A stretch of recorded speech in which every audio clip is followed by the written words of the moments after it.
We're going to talk about how to graph exponential functions.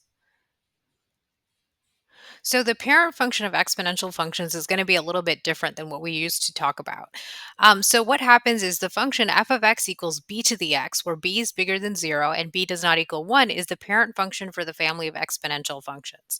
But then you may be wondering, what's the value of b? Well, what happens is we have different subfamilies of exponential functions that all have the same base, and those will all have their own parent functions. So for example, f of x equals 2 to the x is the parent function of the subfamily of functions that has a base 2. So when we look at exponential functions, we want to look at key features like the domain and range, intercepts, and the horizontal asymptote.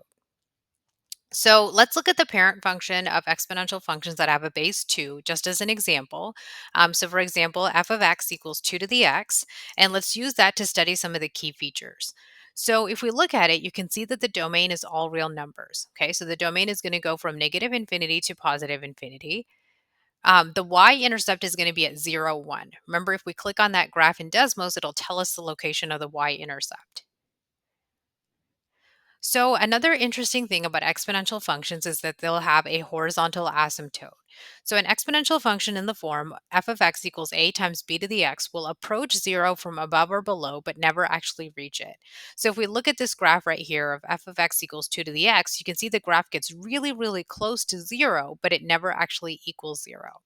So that means it has a horizontal asymptote at y equals 0. And if I go ahead and add that asymptote to the graph, you can see that the function gets really, really close to 0, but it never actually equals it. Okay. And you may have to zoom in a little bit to see it get better. But what's going to happen is the function is going to get really, really close to this, but not actually equal 0.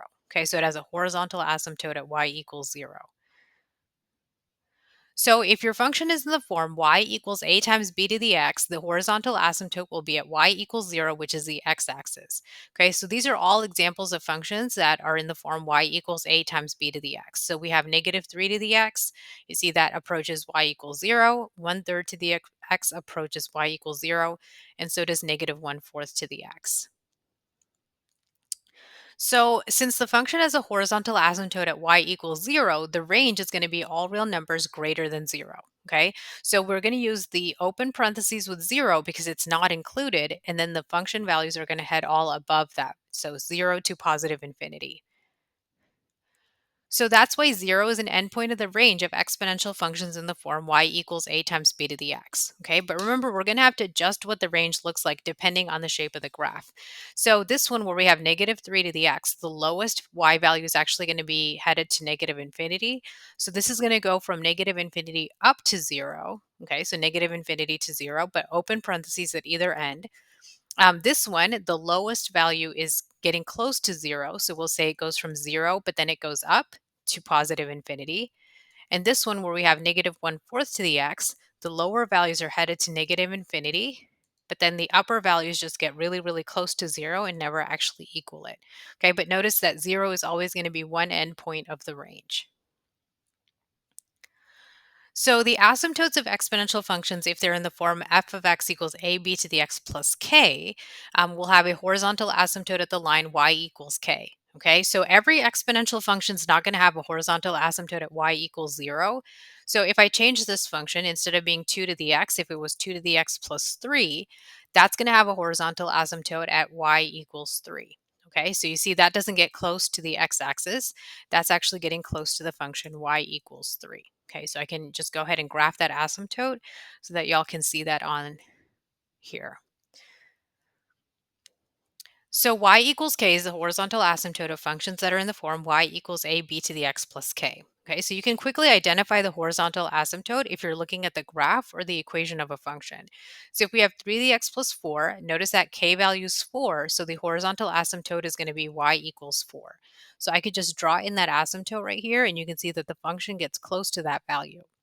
If we have 3 to the x minus 5, the value of k is going to be negative 5. So that means that we have y equals negative 5 as our horizontal asymptote. Okay, you can also see this from the graph because you can see that based on the shape of the graph, it's getting close to negative 5, but not actually equaling it. So that's why k will be an endpoint of the range of these kind of functions. Okay, so if we have a function in the form y equals a times b to the x plus k, one of the endpoints of the range will be k. So for example, this one, the range, you can see the lowest value is at 4. So we would do open parentheses at 4, but then it goes up to positive infinity. Here, this one, you can see the lower value is at -5, and it goes from -5 up to positive infinity. Okay, that k value won't be included because there's an asymptote there. So let's determine now the key features of this exponential function. We have -3 times 5 to the x plus 2. So I'm going to go ahead and graph it so that we can get a nice visual of what this looks like. Okay, so here we have our graph. We could look at and see the domain includes all values of x. So we'll just say the domain goes from negative infinity to positive infinity. When we're finding the range, we want to think about where that horizontal asymptote is. From the equation, I can see that k value is 2. So I know the horizontal asymptote is going to be y equals 2, but I'm going to go ahead and graph it just so that I can see it. You can see that there, y equals 2 is the horizontal asymptote. I'm actually going to go ahead and write that equation. So we have y equals 2. So the range, let's think about low values of the range. Well, the lower values, it looks like that's negative infinity, right? So the lowest value of the range is going to be negative infinity, but then it's headed up to 2, doesn't go beyond 2. So 2 is going to be the upper endpoint of the range. For intercepts, we just need to click on them like we always do. So this has an x-intercept at -0.250, and then it has a y-intercept. I'm going to go ahead and click on the y-intercept. That's going to be at 0, -1. Okay, and let's go ahead and label those. That's the x-intercept, and this is going to be the y-intercept. So now you can go ahead and pause the video and try determining the key features of this function on your own.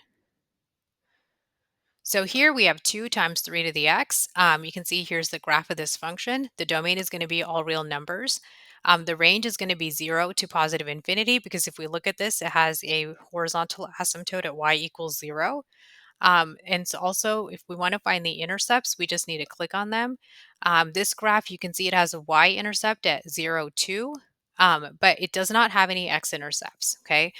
The reason it does not have any x-intercepts is because you see this graph has an asymptote at y equals 0, so it's never actually going to cross the x-axis. So remember, when you're trying to study the key features of an exponential function, you just enter the function into Desmos, and then you can identify the features, the domain, range, intercepts, and the asymptote.